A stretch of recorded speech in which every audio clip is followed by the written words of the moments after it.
Soon we're going to be seeing the introduction of the Korea Free Trade Agreement in Congress. This is going to be the largest free trade agreement we've had since NAFTA. A lot of the people that are talking about all the benefits that we're going to get from this, and I've done a lot of studying on this, you know, there's some pretty fuzzy numbers being thrown around out there. They're saying pretty much the same kinds of things that they said about NAFTA. We've heard all this stuff before. Can we count on your vote against the Korea Free Trade? Not necessarily, to be honest. I do agree with you that a NAFTA-style agreement is wrong. That was exporting jobs, not exporting goods and services.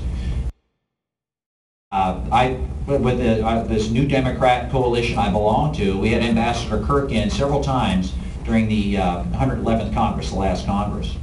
And he was working very, very, very hard to get away from the so-called free trade, anything goes type of deal, where a lot of jobs in this country went south. In Mexico, Argentina, Brazil, other parts of the world, over to China, frankly. And I'm actually leaning towards supporting the Korean Free Trade Agreement. I have a different view of the Colombia and Panama at this point in time. But he negotiated very hard. The United Auto Workers, as you know, are now on board with what he did. We have an opportunity to sell a whole bunch more cars over there than we ever have before. The imbalance was staggering, frankly, prior to that. Also, the agriculture community is very concerned about what's going on in our imbalance of trade.